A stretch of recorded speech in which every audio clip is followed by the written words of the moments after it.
중국에 넘어갔는데 48%가 지지하고 있으니까 충분히 그럴 수도 있다고 봐요. 48% 지지하고 있잖아요, 지금 현실적으로. 지금 국민 대다수가 지지하는데. 아니 뭐. 나도 안 그랬으면 좋겠는데 그렇게 되면 어떡하냐 그러면 어떡하면 뭐 그냥 나라 망하는 거죠. 어떻게 해요? 나라 망하는 거 뭘 더 할 말이 있어? 할 말 없어. 그렇잖아. 안 되게 막아야지. 최선을 다하는데 그렇게 안 되면 좋겠는데 그렇게 될 가능성이 0은 아니죠. 근데 그게 그러니까, 쉽진 않겠죠. 0은 아니지. 그렇게 될 가능성이 있으니까 투표를 잘해야 된다. 이런 이야기인 거죠. 자유를 지키기 위해서. 그런 거예요. 갑자기?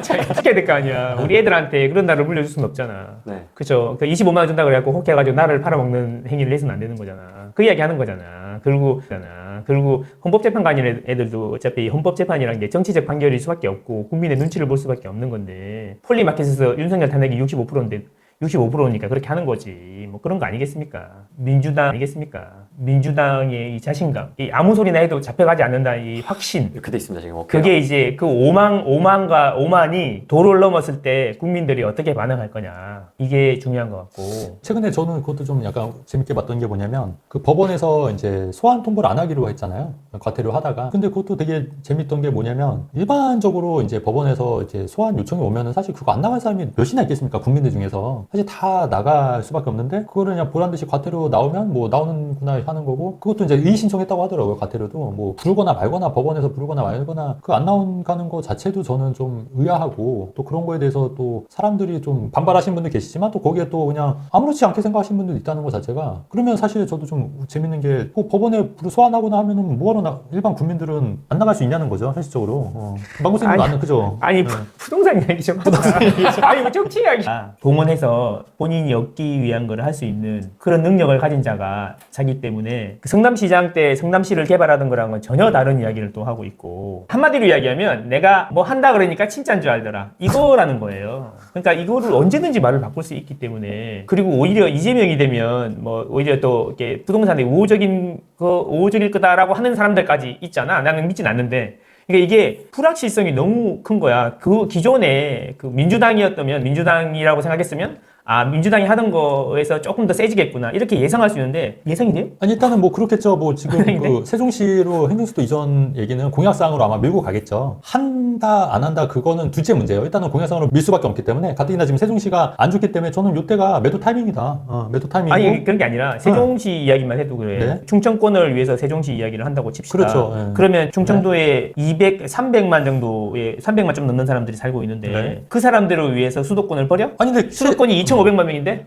그러니까 그게 실제로 그 세종시 그게 노무현 정권 때 이미 공약사항이고 그게 이제 헌법재판소에서 그게 아예 그 서울을 그러니까 수도를 이전하려고 했는데 그게 위헌 판결이 나서 못한 거예요. 그 당시에. 근데 그때 이미 그게 다 진행이 됐던 거를 다시 지금 끝난 게 아니라 지금 세종시도 지금 많이 그 관계부처가 옮겨가 있는 이유가 그쪽 개발이 된 이유가 예전부터 수도 이전 계획이 있었던 거예요. 근데 그게 이제 헌법재판소에서 거절이 났던 거예요. 위헌 났죠.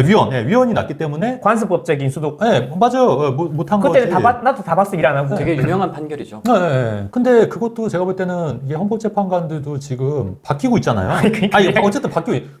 그래서 헌법재판관도 어쨌든 뭐 어떻게 결정할지 뭐 합헌이라고 하면은 이제 진짜 수도 이전이 될 수도 있는 거고 그게 뭐 중요하겠어요. 어차피 지금 46%, 48% 지지율인데 뭔 의미가 있냐는 거죠. 거기다가 뭐 투표도 뭐 100%는 아니겠지만 뭐 모르겠어요. 저는 그 부분에 대해서 뭐 확신할 수는 없는데 어쨌든 뭐 부정선거 얘기도 있는 거니까 사전선거에 대해서 부정선거 얘기도 있는 거니까. 마우스는 표정 점점 굳어요. 이렇게 사람마다 생각이 다 있잖아요. 네네. 자기는 5대 3일 줄 알았는데 8대 빵인 걸 보고 자기가 너무 국민들의 공통적인 생각, 다수의 생각하고 동떨어져 사는 게 아닌가 그런 이야기를 하더라고. 물론 이렇게 동떨어져 산다고 해서 그게 잘못된 생각이라고는 할 수는 없지만 네. 너무 공감이 안 되고 너무 한쪽 이야기만 듣고 있는 게 아닌가 그런 이야기를 하더라고. 나도 쉽게 뭐 4대 4 또는 5대 3일 줄 알았는데 8대 빵은 생각도 못 했거든. 생각도 못 듣고 있는데 판결문을 듣고 있는데 전혀 내 생각이랑 다른 이야기를 하더라 이거지. 근데 그게 이제 헌법재판관들도 그렇게 오랫동안 해서 이제 판결문을 쓴 건데 네. 거기에 분명히 그 우평양인 판사들도 있었는데 그 사람들이 설득을 당한 건지 아니면 협박을 당한 건지 그런 건 뭐 알 수는 없지만 그 사람들도 다 100% 동의했다는 거잖아. 그리고 사인했다는 거잖아. 거기서 나는 이런 생각이 야 내가 너무 한쪽 이야기만 들었나? 뭐 기분은 되게 나쁜데 좌쪽은 절대 아니야. 알겠지만 그런 것도 한번 생각해 볼 필요가 있는데 근데 그는 건지는 모르겠어. 많은 사람 저는 전문가니까 말씀드리는 건데 임대차 입법 어떻게 생각하세요? 임대차 입법은 그게 맞는 정책이에요? 솔직하게. 아 이제 이러면 또 그러니까 그 다음에 10년 임대 그거를 10년으로 늘려가겠다는 거잖아요. 그 어떻게 그 부분에 대해서는 어떻게 생각하세요? 부동산 그게 진짜 서민들을 위한 정책이라고 보세요? 시민들을 위한 정책은 아니죠. 아니잖아요. 그건 명백한 사실이잖아요. 그거는. 명백한 사실이 아니라 네. 그런 의견이지. 그러니까 그렇긴 한데 우리가 봤을 때는 서민을 위한 정책도 아니고 부작용만 커질 수 있는 정책이라고 보시는 거잖아요. 솔직히 아닌가요? 10년은 편하겠죠. 편하게. 평생은 힘들 거고. 근데 지금 10년 그렇게 발의를 했다가 철회긴 했잖아요. 그게. 그 다음에 양도세 중과는요. 양도세 중과 82.5% 떼는 게 맞다고 보세요? 양도세 중과? 근데 그게 말도 안 되는 그런 법안들을 민주당에서 발의를 하니까 문제라는 거잖아요. 제 말은. 근데 이제 그게 통과가 될 거 아니야. 이재명이 되면. 통과되죠. 민주당에서 거부권을 되면 못하니까. 하이패스죠. 하이패스. 나는 그게 너무 걱정된다는 거지. 그러니까 걱정이 저도 되니까 얘기를 하는 거예요, 지금. 그러니까 근데 네. 이게 뭐가 어떻게 될지 아무것도 모르고 이재명도 되지 네. 않았는데 네. 여기서 뭐 이야기를 하는 게 의미가 있나. 더 많은 사람한테 알려야죠. 이런 거는. 부당하거나 잘못된 건 알려서 바로 잡아야죠. 바로 잡는 게 맞죠, 사실은. 뭐 볼지 안 볼지 모르겠지만 그게 사실은 양도세 중과라든가 종부세 올린다거나 이게 다 세입자한테 부과가 될 거고 재산세 올라가면 세입자한테 부과되는 거고 뭐 취득세 중과라든가 그러면 지방하고 서울하고 강남 격차만 커질 거고 다 부작용이 있는 거 다 알잖아요, 지금. 양도세 중과하게 되면은 사람들 안 팔고 또 증여로 하거나 이게 또 그러니까 다 부작용 있잖아. 다 우리는 알아요, 우리 이거 네. 아시잖아요, 그거 다. 아무리 논리가 좋아도 너는 적폐기 때문에 안 듣는 거죠. 그러니까요. 그게 네. 그게 그것도 바꿔야 되는데 그걸 우리가 바꿀 수가 없잖아. 없죠. 근데 그렇다고 그냥 가만히 있을 수는 없는 거니까. 잘못된 걸 바로 잡는 거는 맞는 거 아닌가 싶은 거죠. 그러니까 잘못 안 했다고 생각하지 그런 거지 대부분 사람들이. 그쵸. 그러니까 그게 문제긴 하니까. 예, 그게 문제. 그러니까 그게 문제긴 하니까. 예, 그게 문제. 그러니까 이게 아니 팔대빵 나면서 백 앞에 너무 큰 돌 앞에서 좌절하는 느낌이 든다는 이걸지. 내 말은. 저도 그 생각이 딱 들었어요. 이게 너무 큰 벽 앞에서 나의 무력함에 너무 현타가 너무 온다는 거야 지금. 그 이야기인 건데 그 자꾸 이제 그래서 지금 기분이 안 좋다는 거지. 그렇죠. 아니, 내 그래도 이야기는. 맞는 말씀인데 잘못된 거는 잘못된 거고 그런 부분은 계속 얘기를 해야 될 투사가 될 건 아니잖아요. 그렇게 얘기는 뭐냐면 팔대빵을 보고 내가 너무나 큰 벽 앞에 돌을 던지고 있었는 건 아닌지 그런 생각이 드는 거야. 그 판결문을 들어보면 법관이면 양심이 1도 없진 않을 거 아니에요. 그러니까 자기들끼리 이야기 많이 했을 거 아니야. 그리고 우리가 바랬던 최소 3명은 반대하겠지. 기각이나 각하가 나오겠지라고 생각했던 그 사람들마저도 동의하고 사인을 했다는 거는 많은 의미가 있는 거라고 생각하는 거지. 그러니까 계몽이 됐고 알리고자 했던 마음은 충분히 이해가 돼. 그 판결문에도 똑같은 말이 나와. 이해해야 되는데 그 과정이라든지 절차, 쉽게 말해서 국민들을 너무 놀라게 했다. 뭐 기본권을 제한하려고 했다. 여러 가지 뭐 조목조목 나오잖아요. 들어보면은 대부분의 이제 그 국민들이 생각하는 수준이라기보다는 생각하는 그거를 기준으로 작성했을 거 아닙니까? 야, 그동안에 내가 너무 동떨어져 살았나 이런 생각도 내가 생각이 나고요. 근데 이제 앞으로 어떻게 될 건지는 이제 오리무중에 제가 무슨 뭐라고 하니까 진짜인 줄 알았나 봐 막 이런 느낌으로 오니까 얘가 지금 하는 이야기를 언제 손바닥이 좀 바뀔지 일관성도 전혀 없는데 내가 뭘 예측을 하고 뭘 대비를 하고 할 수 있냐 이거지. 그게 나는 일이 생기든 간에 막 시장을 아예 망가뜨려버리거나 그래버리면 그러지는 않았으면 좋겠는데 그럴 것 같아서 더 걱정인데 그걸 막을 방법도 딱히 없다는 거예요. 단기적으로. 그게 더 걱정이라는 거지. 그렇다고 이민을 갈 거야? 그렇게 가정을 하고 계속 이제 이야기하다 보면은 아무것도 할 게 없어. 그러니까 그냥 나는 그냥 허공의 메아리야.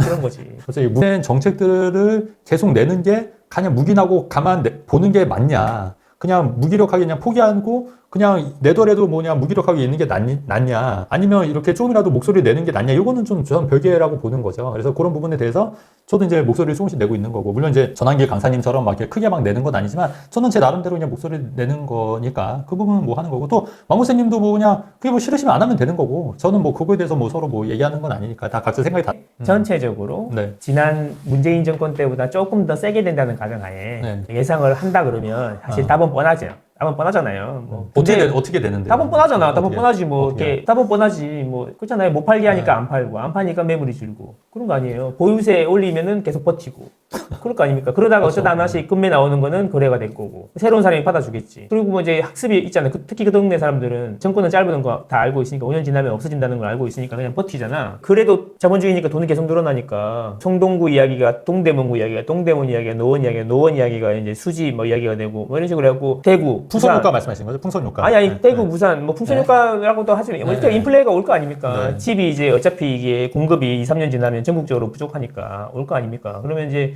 전국적으로 가격이 올라가고 집을 사는 사람들이 늘어나고 할 건데 뭐 그런 식으로 흘러가겠지. 근데 이제 그 1주택자들을 막을 수 있겠냐라는 생각인 거죠. 그 비과세를 없앤다는 거는 그거는 정권을 내려놓겠다는 이야기하고 똑같은 거니까 나는 그런 생각한다는 거지. 나는 생각하고 간단한 산수예요. 무주택자는 43%고 1주택자는 42%고 그 다음에 나머지 15%가 다주택자인데 그러면 주택이 있는 사람들이 57%라는 이야기거든. 그러면 이제 뭐 1주택도 비과세를 없애버리고 뭐 이런다는 이야기는 지난 정권에서 했던 실수를 똑같이 하는 거지. 나중에 연끌하는 사람들을 이제 악마화했다가 정권이 무너진 것처럼. 근데 그걸 알고 있는데 사람들이 그 애들이 그걸 하겠냐. 그런 와중에 그런 게 나왔다 그러면 그 수많은 민주당 쪽 사람 중에 한 명이 그냥 해본 소리를 가지고 우리가 너무 흥분하는 것 같다. 뭐 그럴 수 있겠네요. 그럴 수 있지. 우리가 지금 그 너무 놀라 있잖아. 지금 놀라 있고 거대한 벽 앞에서 이렇게 허무하게 무너지는 걸 보고 이게 현타가 와 있는 상태라 그럴 수도 있는데 뭐 아무것도 솔직히 말해서 지금 아무것도 한 건 없어. 네. 우리가 괜히 놀라가지고 자꾸 오버한다. 약간. 살짝 부는 바람에도 그냥 깜짝깜짝 놀래는 거라. 그러니까 자라보고 놀라갔으면 소뚜껑 보고 더. 아직 또 본격적인 게 오면 더 크게 놀랄 텐데 뭘 벌써. 문재인 정권 때 제가 반시장적인 법, 부동산 반시장적인 법이 또 뭐가 있었냐면은 15억 대출 규제 있었잖아요. 15억 대출 규제. 사실 그것도 어떻게 보면은 되게 반시장적인 법이었잖아요. 대출 규제를 또 금액에 맞춰서 하는 건 또 처음 봐온 거거든요, 사실은. 근데 그런 거는 얼마든지 다시 재현이 될 수 있지 않겠냐. 그러면 무주택자나 1주택자는 빨리 강남 3구를 사야 되는 거 아닐까. 살 사람들은. 무주택자나 1주택자가 강남 3구를 살 수가 없지. 파는 사람이 있어야 사죠. 아니 그래도 물건이 나오면은. 파는 사람이 있어야 물건이 나오죠. 아니 그래도 물건이 전혀 없는 건 아니에요. 아니 그러니까 파는 사람이 있어야 살 거 아니야. 근데 그 그러니까- 파는 사람이 깎아서 파냐고. 그러니까 양도세가 만약에 중과가 되면 물건이 없는데 아직 양도세 중과가 된 건 아니잖아요. 그러니까 그 전에 팔 사람은 또 팔 수도 있죠. 지금 그렇다고 강남 3구 이제 네이버 뒤져봐도 물건이 없는 건 아니니까 지금도 가격이 비싼 것 뿐이지. 그러니까 물건이 있는 거예요. 깎아서 파지 않잖아요. 그냥 비싼 가격에 사는 거죠. 뭐 그렇지. 비싼 가격에 민주당이 생각하는 규제를 시작하면 그 사람들이 직접적으로 피해를 볼 텐데 과연 민주당이 그렇게 할 수 있을까 생각이 있다면 그런 생각도 들어. 어차피 1주택자들을 잘 포섭을 해야 자기들이 정권이 계속 유지가 되는 거 아닌가? 주택 시장 기준으로 보면은. 그렇죠. 그래서 그걸 세게 할 수 있을까? 아까 그것도 그래서 나는 비과세 없앤다는 이야기도 참 나는 이해가 안 가고 거기 100억 건물을 파고 세금을 한 번도 안 낸다고 말하는 것 자체가 부동산에 대해 전혀 모른다는 이야기잖아요. 그렇죠. 예, 그래서 나는 현실성이 더 없다고 생각해. 근데 제가 볼 때 애당초 민주당은 그 예전에 그 국토부 장관부터 시작해서 부동산에 대해서 아는 분이 많지가 않아요. 근데 그런 분들이었으면 애당초 그런 정책들을 안 냈겠죠. 그러니까 생각이 있다는 것 자체도 난 모르겠어, 솔직히. 뭐 이런 느낌이죠. 올들결에 어쩌다가 보니까 노무현 대통령 친구가 대통령이 됐어. 그래서 국토부 장관 누구 시키지? 아는 사람 있어? 있잖아. 그 현미가 옛날에 후배들 학교 들어오면 거기 뭐야? 네. 그 자취방도 알아봐주고 그랬잖아. 그래? 그 국토부 장관 해. 그러면 그 뭐 보건복지부는 누가 할까? 걔 봉사활동 많이 했잖아. 걔 시켜. 그래. 이런 식이었다는 거지. 맞아요. 그럴 가능성이 예를 들면 맞아요. 그런 식이었다는 거지. 인재가 너무 없었지, 솔직히. 그리고 이제 또 하나 우려가 되는 건 뭐냐면 그 공공 분양을 늘린다는 거잖아요. 공공 임대 분양을 늘린다는 거잖아요. 지금 정책 사항 중에 하나에서. 그래서 뭐 그것도 공공 임대 분양을 늘리게 되면은 그것도 사실은 저는 좀 못마땅한 게 그러면 이제 사람들이 다 무조건 이제 다 임대로 살게 되고 다 그냥 공공으로 하게 되니까. 나는 그게 전혀 현실성이 없는 이야기라 별로 걱정 안 해요. 왜냐하면 공공임대는 나라 돈이 들어가는데 나라 돈은 어디서 끌어올 거야. 그리고 중요한 거는 그 공공임대를 지으면 네. 외곽에 네. 땅 많은 동네만 지을 거야. 네. 서울에는 공공임대 지을 데가 없어요. 땅이 어디 있어요? 아니, 근데 그럼에도 불구하고 이제 그 서울에 요지에도 그런 뭐. 우리 아파트 시장이랑은 건 별로 상관없을 거란 얘기지. 아니, 그럼에도 불구하고 이제 그 재원을 이제 마련하려는 게 그 국토보유세가 그 재원을 마련하겠다는 거예요. 결론적으로. 그러니까 국토보유세를 네. 하면 모든 국민들이 네. 집 갖고 있는 모든 국민들이 다 해당이 되는데 네. 괜찮겠어요? 그러니까 집 갖고 있는 모든 괜찮겠어요? 국민들뿐만 아니라 차등부가 하지 않을까요? 그냥 상상 속에 있는 거라니까. 그 실제로 실행했을 때 그게 만만치 않을 거라는 거지. 국토보유세라는 게 근데 어쨌든 그게 이제 공약상에 있는 2중, 거죠. 3중 과세인데 어느 정도 정도껏 해야지. 이제는 그러면 시스템이 자본주의 시장 경제 이런 게 없어지는 맞아요.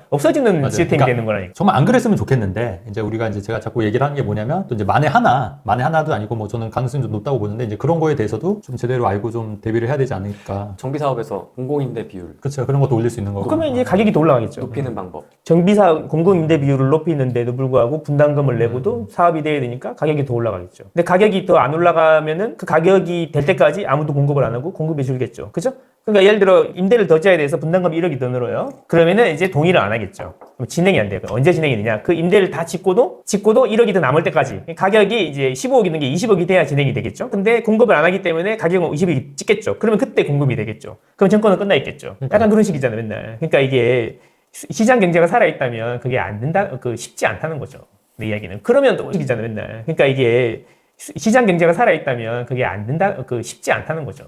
내 이야기는. 그러면 방법밖에 돈은 조금밖에 없는데, 재원 조금밖에 없는데, 공공임대를 많이 줘야 되니까 외곽에다가 12평짜리를 계속 지을 수밖에 없어. 목표는 채워야 되니까. 그러면 서울 말고 서울 외곽이나 경기도 땅 넓은데 이런 데 싸게 사가지고 거기다가 닭장처럼 지어가지고 또 공급을 하겠지. 채워야 되니까. 그런 신용을 하다가 정권이 끝나겠지. 땅 확보하고 짓는데 5년 이상 걸릴 거니까. 그러면 이제 새로운 정권이 되면 그거 다 폐기하고 또 다른 거 하고. 이런 식으로 지금 매 5년마다 우리가 수도 없이 겪어본 일이잖아요. 그렇게 됐지